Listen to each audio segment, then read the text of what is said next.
Vote दिया था भाजपा को? क्यों नहीं दिया था? 2014 में वोट दिया था। मैं पूछना चाहता हूँ योगी जी से भी, भाई पिछले 70 वर्षों में मुसलमानों की जनसंख्या कितनी बढ़ी? 17 करोड़। हिंदू की कितनी बढ़ी? 76 करोड़। नुकसान किसको ज़्यादा है? अगर आज ये सुविधाएं समाप्त कर रहे हैं तो सबसे ज़्यादा नुकसान हिंदू को है। लेकिन ये बता रहे हैं कि ये सरकार हिंदू हितैषी है। हिंदू हितैषी कहाँ से हुई मुझे ये बताओ। आज सिर्फ एक केवल चुनाव का मुद्दा लेकर के, चुनाव को देखने के कारण, चुनाव को टारगेट बना करके कानून लेकर के आए हैं। अगर इनको सबसे पहले करना था लोगों को शिक्षित करते। जो लोग शिक्षित हैं वो खुद ही बच्चे कम पैदा करते हैं। रही बात मोदी जी की, मोदी जी हर भी 5-6 भाई 4 भाई है। अब उनके ऊपर भी लागू होता है, योगी जी के ऊपर भी लागू होता है। सबसे पहले तो आप त्याग दो अपनी चीज़ें। और मोदी जी इस्तीफा दे दो और क्या करेंगे भाई? वो तो छोड़ना पड़ेगा ना। कौन छोड़ेगा भाई? जब जनसंख्या नियंत्रण कानून आ गया, लागू हो चुका, तो सबसे पहले तो अपने ऊपर अप्लाई होता है। लेकिन मोदी जी हिंदू हृदय सम्राट अरे हैं। हिंदू हृदय आप सम्राट कह रहे है, हैं- तभी तो बता रहा है। हिंदू के गले पे तो वो छुरा फेरा जा रहा है। अगर लोग शिक्षित हो जाएंगे, लोग पढ़ लेंगे तो वो इनकी बातों को समझ जाएंगे। अरे एक बात बताइए, अब परसों एक औरत को 4 बच्चे हैं, वो बेचारी कहाँ जाएगी? उसका क्या दर्द है? उसका क्या कसूर है? उन बच्चों का क्या कसूर है जो इस पृथ्वी पर एकदम से 4 बच्चे पैदा हुए? उनका क्या कसूर है? रही बात ये, अरे लाना था तुम्हें, ले आते कानून। लेकिन सबसे पहले तो जो चीज़ देश के अंदर है, गरीबी है, बेरोजगारी है, देश बेका जा रहा है, शिक्षा का अभाव है, चिकित्सा का अभाव है, इन चीज़ों को पूरा करते पहले, उसके बाद करते तभी तो जाके बात बनती ना। या पहले लाके एक बार चुनावी एजेंडा बना दे, जहाँ जहाँ भाजपा जाएगी, जहाँ जहाँ चुनाव हो गए वहाँ आतंकवादी पकड़ने जाने शुरू हो जाएंगे। वहीं पे जा करके हिंदू मुस्लिम हो जाएगी, वहीं पे माँ बहन बेटियाँ छेड़ी जाएगी। अरे इतना बड़ा चीरहरण हुआ वहाँ पे, हैं? दुशासन ही तो है वो जिसने करा। क्यों नहीं जेल भेज देगा? अब लो योगी जी हर कहते हैं मोदी जी बेटी बचाओ बेटी पढ़ाओ। अरे एक पहले बेचारी वाल्मीकि की लड़की को जला कर माच के जलवा दिया योगी जी ने, उसका कुछ नहीं हुआ। एक ये जिसका चीरहरण हो रहा है उसका कुछ नहीं हो रहा। लोगों के परिचय तानाशाही दिखाई जा रही है अपनी सरकार बनाने के चक्कर में। सोच रहे विडंबना है मेरे देश की, बहुत दुर्भाग्यपूर्ण घटना है। ऐसा लगता है ना कि जो जनसंख्या नियंत्रण कानून लाया गया ये मुसलमानों के लिए है, कुछ लोगों को ऐसा लगता है। वो अंधभक्त है, वो भाजपा के कार्यकर्ता है, उन्हें उनसे ही जोड़ना है। जो कुछ हिंदू है उनको भी ये दिखाना है कि हम ये कानून ले आए, लेकिन उनको ये नहीं बताया गया कि इस कानून का नुकसान किसको है। भाई एक बात बताओ, मेरे पापा जी यार 4 भाई थे, हम 3 भाई है, मेरे पापा जी यार 4 भाई थे। इन चीज़ों को फर्क है नहीं है। अब आगे हम है, मेरे बच्चे हैं, एक बेटा एक बेटी है। अरे जब लोग शिक्षित हो जाएंगे खुद समझ जाएंगे।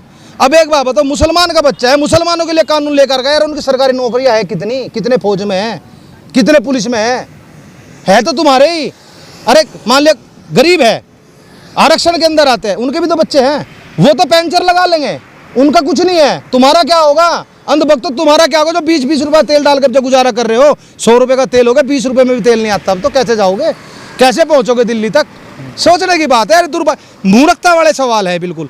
ये जो कह रहे हैं पेट्रोल का दाम 200 रुपये हो जाए, लेकिन फिर भी जो है यहाँ पे हाँ, इसका भी देता हूँ जवाब। इसका भी जवाब देता हूँ। आज ये लोग ये कह रहे हैं क्या लगे देश बचाने के लिए, हिंदू बचाने के लिए ये काम हो रहा, तो एक चीज़ का बहुत बढ़िया रिजल्ट आवेगा।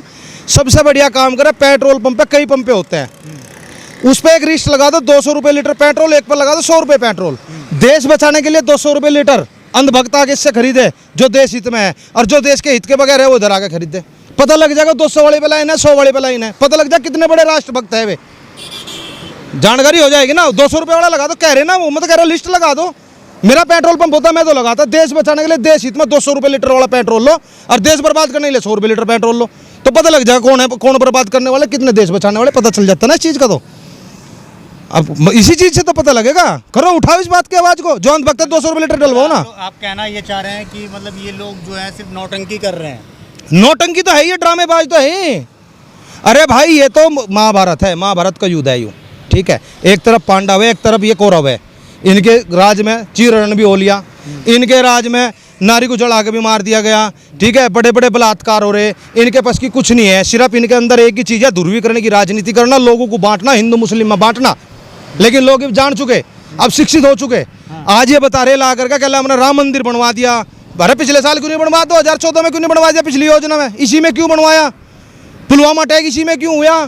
अब उत्तर प्रदेश के अंदर आतंकवादी क्यों पकड़े जा रहे हैं? सोचने का विषय है यो। अब तो जो लोग जानकार है, जो पढ़ते हैं, जो पढ़े लिखे हैं, वो समझते हैं। अरे अपना भी दिमाग लगा लिया अगर अंधभक्त थोड़ा बहुत, उससे पता चल जाएगा। दिमाग आप हिंदू हैं? हाँ मैं हिंदू हूँ। मोदी जी का विरोध कर रहे हैं। मोदी जी का विरोध करा, जो गलत होगा उसका विरोध करूंगा। मोदी जी का, जो मोदी जी का विरोध करे वो हिंदू है ही। वो हिंदू नहीं, उधर देशद्रोही है ना। तो हिंदू क्यों कह रहे, देशद्रोही का हो ना। मैं तो तुम वे तो कह ही रहे आज मैं भाजपा ज्वाइन कर लूँ। भाजपा ज्वाइन कर तो सार क्या होगा, क्या हो जाएगा? मैं राष्ट्रभक्त हो जाऊंगा। हाँ वो तो उनके पास है ना ठप्पा, एक पीछे से मार देता है, भाजपा में आ गया देशभक्त हो गया। वो देख लो ज्योतिराम सिद्धे, वो गया पहला देशद्रोही था, कांग्रेस में था, भाजपा में चला गया, देशभक्त हो गया। ये तो सीधी सी बात है, किसी को देख लो तुम, जो भाजपा में चला गया वो देश हित में काम कर रहा है, जो भाजपा से लगा वो देशद्रोही है। ये तो नॉर्मल सी बात है। किसान आंदोलन में आ रहा हो, खालिस्तान नहीं है, पाकिस्तान नहीं है, देशद्रोही है। यही तो चीजें मिली हमें सौगात में क्या मिली, भाजपा को वोट देगा यही तो मिला, एक देशद्रोह था भाजपा को। क्यों नहीं दिया था, 2014 में वोट दिया था। अच्छा जी। हाँ तो क्या हमारे बच्चों का भविष्य भी समाप्त कर दिया, क्या करेंगे आगे। अच्छा कहते हैं कि जो क्या नाम है बीजेपी को वोट दे वो भी पछता है, जो ना दे वो भी पछता है। वो है कि शादी का लड्डू। अच्छा, जो खाए वो भी जो पछता है। और जो ना खाए वो भी पछताए। अच्छा, देखिए ये जो सरकार आई थी राम के नाम पे आई थी, और ये एक चीज कहते हैं कि हिंदू खतरे में, जिस स्टेट में अगर चुनाव आ जाता उस स्टेट का हिंदू खतरे में आ जाता।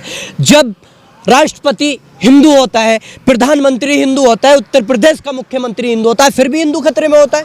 अरे अगर इसी तरह से हिंदू अगर खतरे में होता है, मुसलमान को खतरे में लाना चाहते हो तो मुसलमान को राष्ट्रपति बनाओ, मुसलमान को प्रधानमंत्री बनाओ, मुसलमान को मुख्यमंत्री बनाओ, तो मुसलमान अपने आप खतरे में आ जाएगा इनके उससे तो। लेकिन ये चीज़ें हैं सारी चुनाव के टाइम पे करते हैं। देखिए राम के नाम पे ये जो सरकार आई थी, तो राम के नाम पे इन्होंने जो है अभी 1600 करोड़ की जो है राम मंदिर के नाम पे चंदा लूटने की कोशिश की, चंदा लूटा पहले, उसके बाद में जो अभी आपने जमीन के नाम पे इन्होंने कि राम के नाम की खूब मचाई लूट। 3 मोदी भगा दिए और चौथा बोले झूठ। तो जो 3 मोदी तो पैसा लेके भगा दिए, बाकी चौथा झूठ बोलने वाला रह गया, उसको ये किसान यहाँ से खदेड़ने का काम करेगा। अब जो है उत्तर प्रदेश के अंदर जो है आप झूठा है, मोदी जी झूठा है। बिल्कुल झूठा है। जो चाय कह के जो है गद्दी पे बैठा है, किसान उसको बाय बाय करके भगाने का काम करेगा, क्योंकि 7 साल के अंदर मोदी लुटेरों का आखिरी बादशाह है। मैं क्या कह रहा हूँ, लुटेरों का आखिरी बादशाह। और ये नहीं है कि हिंदुत्व वाली बात, इसकी लगाम कहीं और है, कोई और चला रहा। कौन चला रहा है भाई?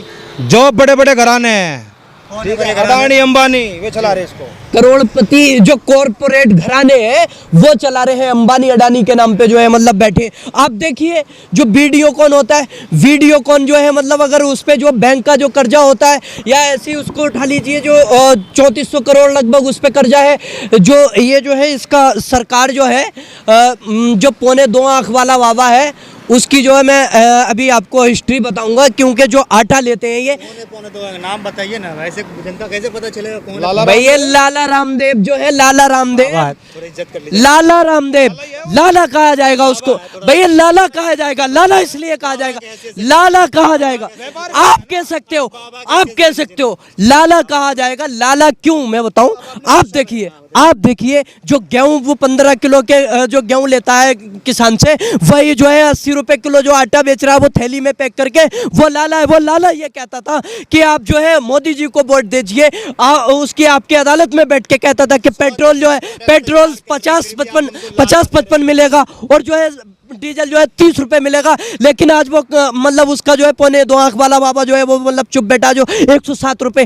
देखिए महंगाई इन्होंने इस तरह से कर दिया है, कड़बक्कड़ बम्बे वो डीजल 90 पेट्रोल 100 में लगा धागा, सिलेंडर और सरसों का तेल उछल के भागा। ये जो है आसमान छू रहे हैं। आज महंगाई आसमान पर पहुंच चुकी है, चरम पर पहुंच चुकी है। स्मृति ईरानी जो सड़कों पे नाचा करती थी सिलेंडर रख के, आज वो कहाँ है? बाल विकास मंत्री बना दिया तो उसकी आवाज चुप हो गई।